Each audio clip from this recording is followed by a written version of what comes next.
Hello once again guys, I am now here, as you can see from the title of the video, yet again to do what is now my review finally for the last film in the Star Wars franchise before The Force Awakens. This is my review for Star Wars Episode 6, Return of the Jedi.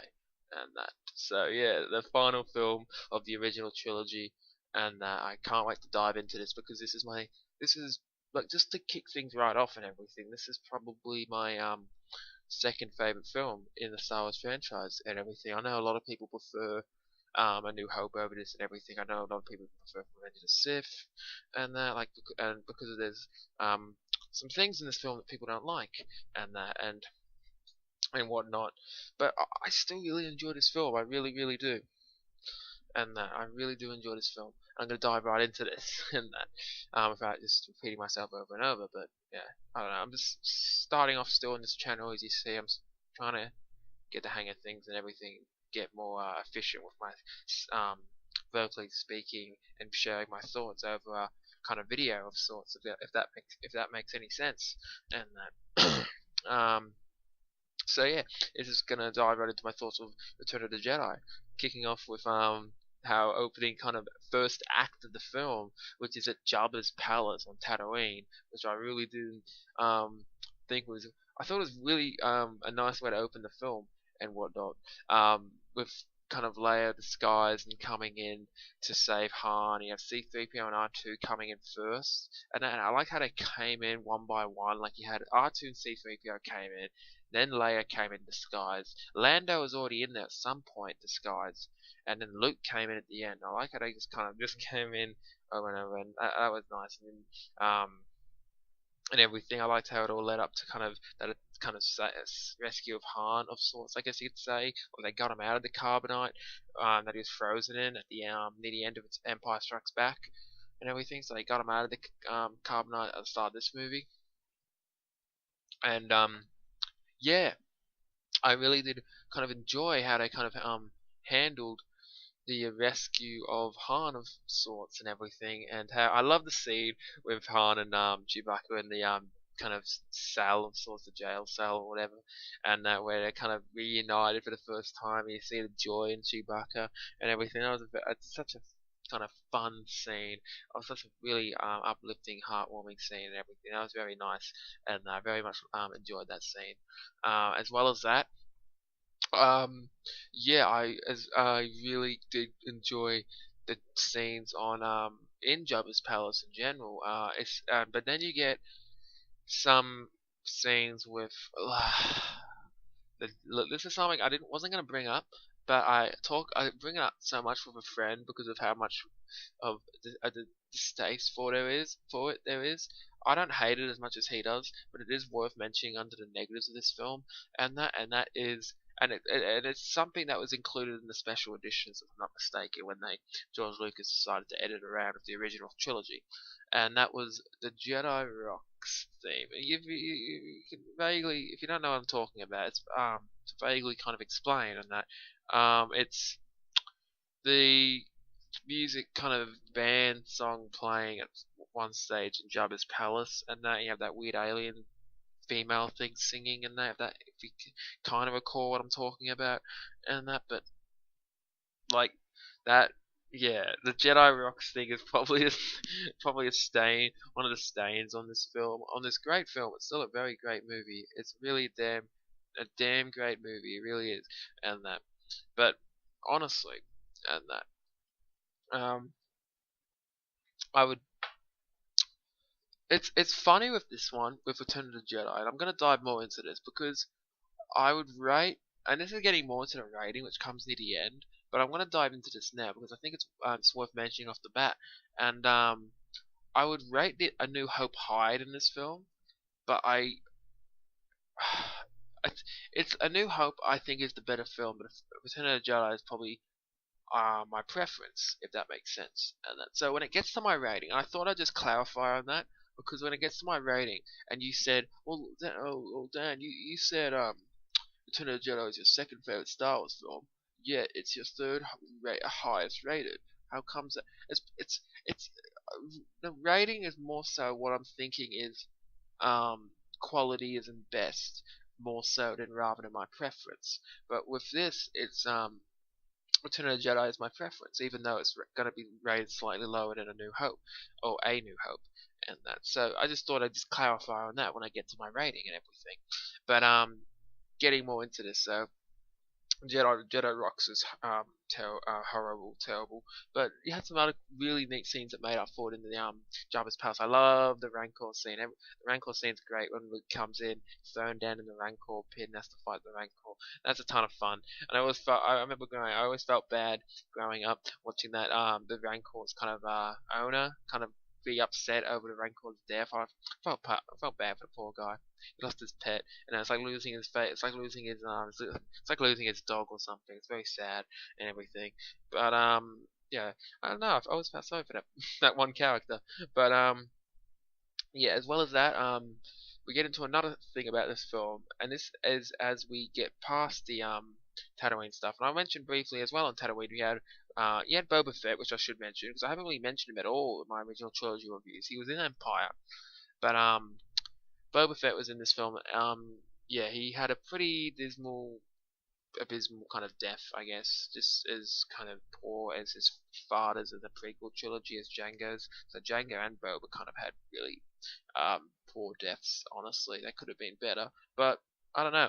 It's just because of the blind Han Solo hitting Boba in his jetpack or the back of him, and it kind of malfunctions and leads to him falling into the Sarlacc pit, and I know there's theories to this day that he survived and everything. I know there were in the expanded universe how Boba Fett survived and lived on. And there were stories of Boba Fett after he escaped the Sarlacc pit, but of course, so that's not canon anymore. So really, it's up in the air. It's up in the air. We could get confirmation in The Force Awakens that Boba died. I don't know how they would come to be mentioning Boba 30 years later or something, and there's not really any relatives left of him that will be in the film as far as I know, because I think they would mention it by this point. Who knows? Captain Phasma could be some sort of relation, but that's a whole other topic. Who knows? But yeah, getting into it more. Sarlacc pit, Boba had a kind of poor death. I found it weird. It's a little off, I guess, about how much Han got over Lando, kind of betraying him really on Cloud City. But I guess there's so much more important stuff at hand. There's no time for that, and I think Han, yeah, like I think there's more important stuff on hand to have scenes of Han and Lando kind of arguing about it. You want to see, and I can respect that as well, because I know people question, like, hey, how come Han didn't bring that up to Lando and everything? Really, he didn't really bring it up to him that much. And yeah, but I found that kind of off and everything. I guess it made up. But yeah, they didn't want to have scenes of just them arguing. I guess there's more important stuff at hand, and we want this film. Yeah, we want to see the more important stuff going on in this film and everything, and that's when you get to one of the probably one of the biggest talking points of the entire original trilogy, and it's a very divisive argument for this. What I'm about to mention, very divisive. Lots of people love them, lots of people despise them, lots of people hate them, and you have the Ewoks in this movie, and that the wonderful Ewoks. Now, personally, I like the Ewoks. I really do. I like the Ewoks. I think they're fun. I think they're kind of their kind of appearance is a cover up for how brutal and warrior-esque they are. Granted, they kill stormtroopers with sticks and stones, and pretty much that's it. Some sticks and stones broke their bones. I guess you could say, and that so that was fairly silly per se, and that wasn't very believable per se. And you could say, "Oh, Star Wars isn't believable, full stop." But yes, but you meant to have like, like you know what I mean? Like in a real scenario, if that would have happened and everything, like it's kind of hard to explain, but it's that would happen. It's like just because Star Wars isn't a believable premise doesn't mean you can have characters surviving, getting killed by getting hit by a stick, and that like when they're wearing armor, the Empire Imperial armor and everything, the Stormtrooper armor, like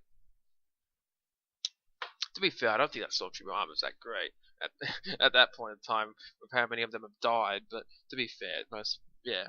But still, I would think they would get bloody killed by sticks. But to be fair, we know for sure that actually a few of them were killed though, because they had the helmets at the end, which is brutal, as they were using the helmets as jumps and everything and whatnot. And yeah, and I thought I liked the Ewoks. Honestly, I like the Ewoks, and if someone hated the Ewoks, that's fine. I could see why someone would, and that would find them annoying, would find them kind of useless, would find them and I kind of agree with people who say they were just used for selling toys. I do somewhat agree with that and everything, yeah. But I would love to hear your thoughts on the Ewoks actually in the comments below. This is something I'd really love to hear your thoughts on down in the comments. Yeah, leave your thoughts down there and everything, and but until then, yeah, I was about to wrap this up. What am I doing? I'm getting such. Until then, I will move on to the next topic in this review, and that's the Battle of Endor and whatnot. So yeah, the Battle of Endor, which is great. I really enjoyed it. Yeah, I loved the opening where kind of they sneak up on the sniper troopers God, I'm forgetting the name of them, but the stormtroopers who use the snipers and everything like that, the long range ones and everything. I'm forgetting the name of now. The scout troopers, I'm pretty sure. Yeah, scout troopers. Who Han and Chewbacca sneak up on. That's a funny kind of sequence how Han has pretty much a hand-to-hand fight with that one scout trooper. He ends up knocking him out and beating him and everything, which is cool. I really enjoy. I really like that. Yeah, as well as that, what else did we have?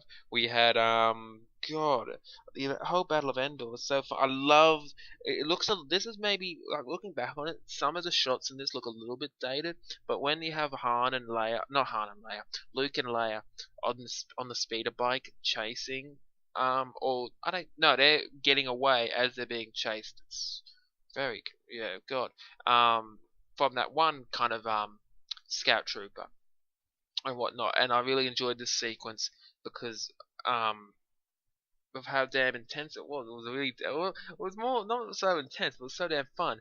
But I will say, you can. This is where some of the shots in the original trilogy, as masterfully visual as masterful as the visuals are in this in the original trilogy, they're visually beautiful and everything. This movie, this scene in particular, I mean, the speeder bike. There was a couple shots in there where you're like, yeah, that's a little bit dated, that's a little bit dated, but it wasn't enough. It wasn't too much that really stood out and bothered me, and that I could really, yeah, wasn't didn't stand out to me at all. It didn't bother me and everything. Maybe it will if I rewatch it again at some time, but from my memory and everything, didn't bother me too much, and that. But as well as that, the Battle of Endor overall was a ton of fun. Ewoks coming in during the battle, and how it all led up to kind of blowing up the shield. And you had the stuff in space with Lando and the Millennium Falcon going into Death Star 2 and everything. And I found the Death Star 2 stuff. I don't know. I didn't. That's kind of just like how we saw in the Force Awakens. Personally, I don't want to mention. I'm briefly been mentioning Force Awakens throughout some of these reviews and that because for good reason, because of these reviews are throwing up because of the lead up to Force Awakens and that the huge lead up to it and everything. But yeah, with the I found it weird. You saw in the Force Awakens person something that looked like a Death Star of sorts, and you have a Death Star in this film. It's like, yeah, I think they could have just had the one Death Star.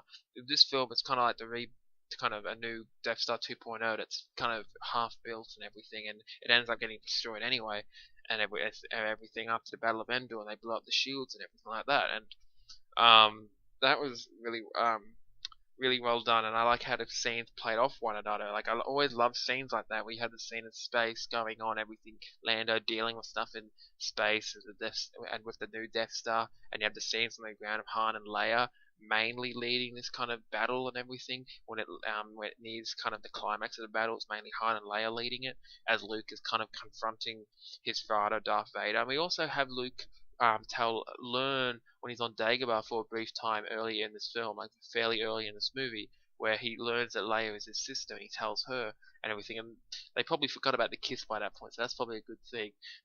But yeah, and one of the lines of dialogue in that scene, where Luke is speaking to Leia, where he says, "The Force is strong in my family. My father has it. I have it, you have it. And that line of dialogue, exactly taken from Return of the Jedi, was used in the second teaser trailer, or the second trailer for Star Wars: The Force Awakens, which I thought was really, really neat. I thought that was cool, and I love that, and I loved how he kind of told Leia like that, and then he goes off to confront his father, Darth Vader, while Han and Leia lead the Battle of Endor, and that plays off the scenes in space with Lando and everything going on there, and you have Admiral Akbar yelling, "It's a trap!" and everything. It's plays off one another really well. I love scenes that can play off one another really, really well and everything, whether it be like present day stuff or flashback stuff, or just battles, like showing different perspectives of the battle, or different kind of sections of what's going on, and kind of the parallel between the two, I guess you could say, about somewhat parallel, if that makes sense, and showing what's going on as they're both kind of pushing forward and everything in their goal and whatnot, and kind of yeah, pretty much pushing forward with their goal and whatnot, and going off the battle and everything and what happens there. And during the battle, of course, Leia gets shot, I believe, yes, and but then they blow up the door and everything, and they go and they destroy the shields, of course.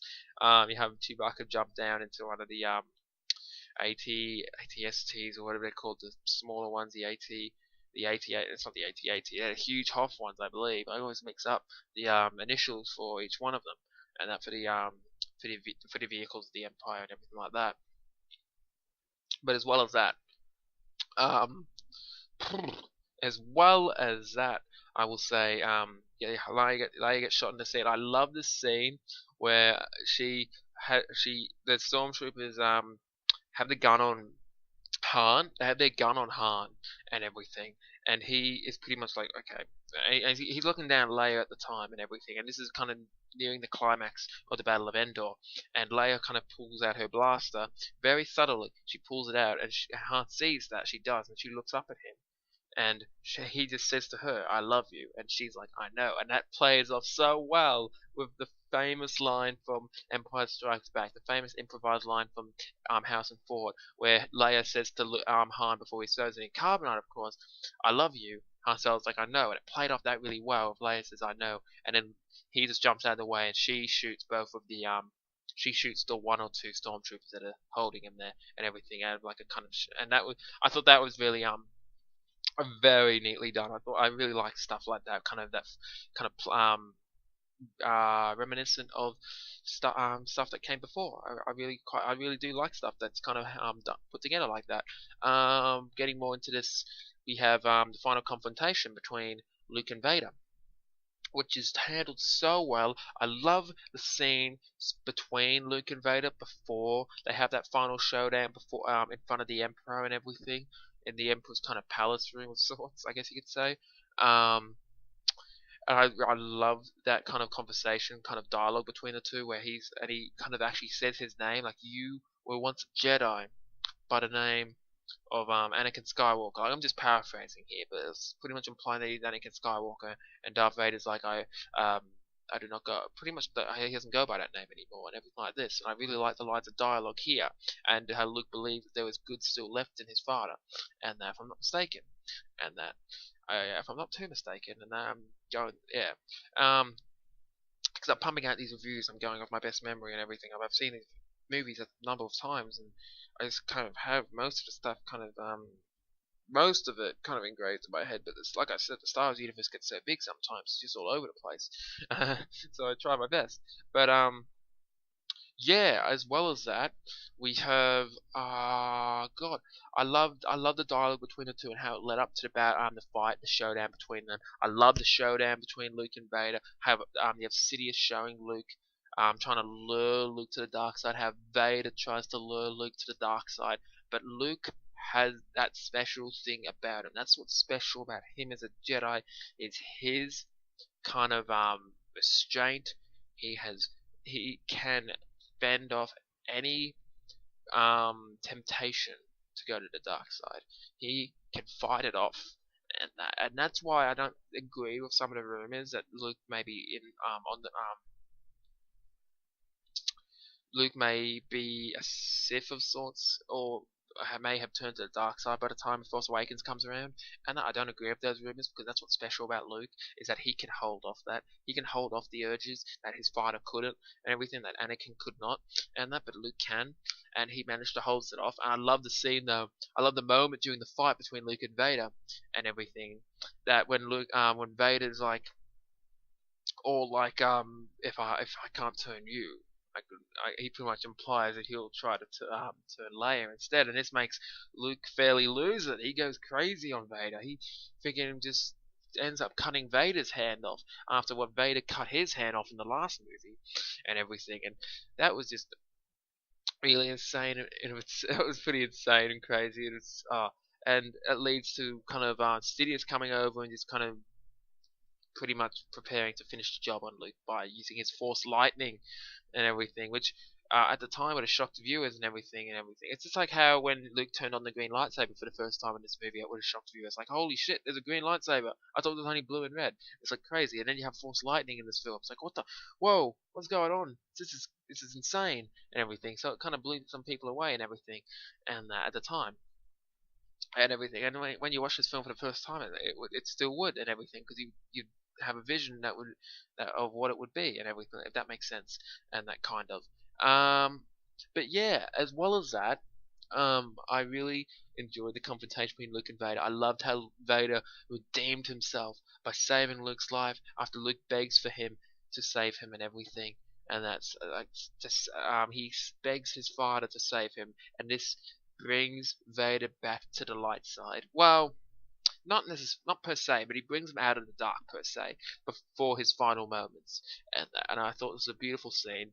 After he kills the Emperor and throws him down into that pit or whatever, they're in the energy into the engine of the bloody ship or Death Star or whatever the hell it was, and that I thought this was a great, beautiful scene between Luke and Vader, and that, or should I say, Luke and Anakin, and that where he takes off his helmet, and he pretty much dies looking into Luke's eyes, and that saying yeah, it's a beautiful scene. I love the scene, and that I'm forgetting the actor's name who plays that.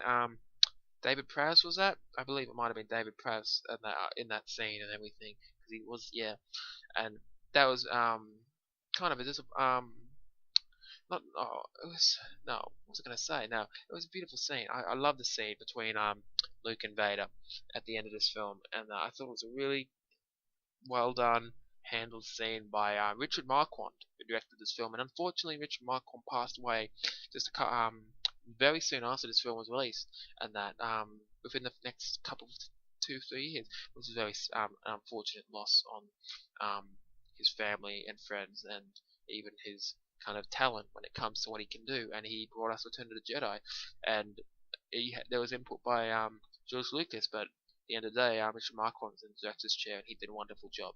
And it was a fantastic film, and I thought Return of the Jedi was a fantastic film, in my opinion. I really enjoyed Return of the Jedi. I loved a lot about it and everything. I love the end with Vader and Anakin looking to his Luke's eyes after he takes his helmet off and just dies, and then you have Luke go and give his father a proper kind of funeral of sorts, like burial of sorts, and that where he bids his farewell to his father and everything, and yeah, and that's where we have we have the nice scene between Luke and Leia and Han, where Han's like to Leia, it's like, oh, I know you love Luke. It's like, oh, of course I love Luke, but not in that way.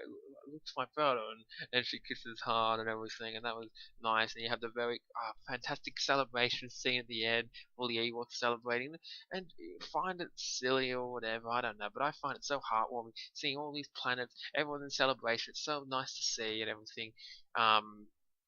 It kind of plays off the Revenge of the Sith more so played off this scene with the end of Revenge of the Sith, of how dark it was at the end, and that was what it was. Revenge of the Sith ended that trilogy as the Revenge of the Sith, and this ended this trilogy as the Return of the Jedi. The Jedi are back. They have defeated the Emperor. The Emperor is dead.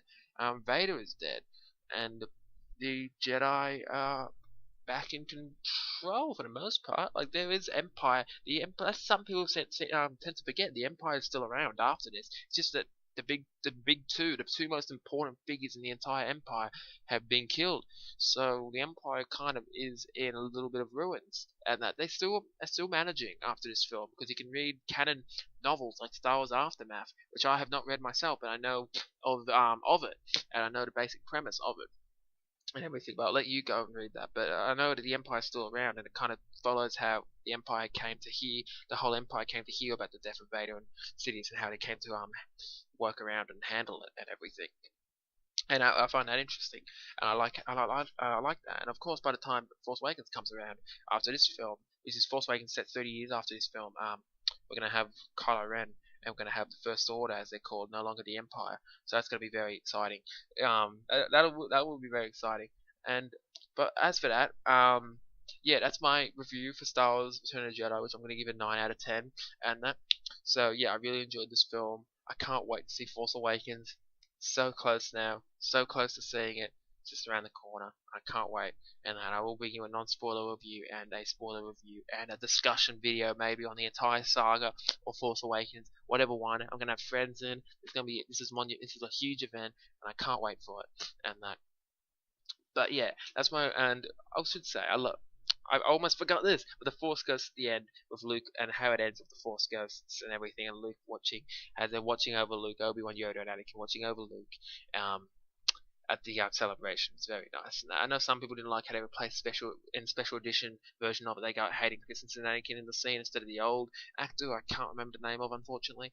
And it doesn't really bother me either way. And I guess Hayden Christensen was a nice connection to the prequels, even though some people don't like the prequels. It's like, still got to respect that they are canon, though. I guess got to acknowledge that they are canon more so, and that. But that was very nice. I loved how they ended the film. I thought they ended the film in a wonderful way. This is a fantastic film. I give it a 9 out of 10. Thanks for reading my review, guys. Or not reading my review. See, I type so many reviews. I don't know if you guys know, but I do type some reviews up personally. But I'm kind of expanding onto here and everything. But yeah. Anyway, thanks for listening to my review also. And until then, I'll see you in the next video. And until then, I hope you really enjoy The Force Awakens with your friends and family, or whoever you're seeing it with, and that. And yeah, until then, bring on The Force Awakens. Yeah, not long to go now. Bring on The Force Awakens, guys. Bring it on.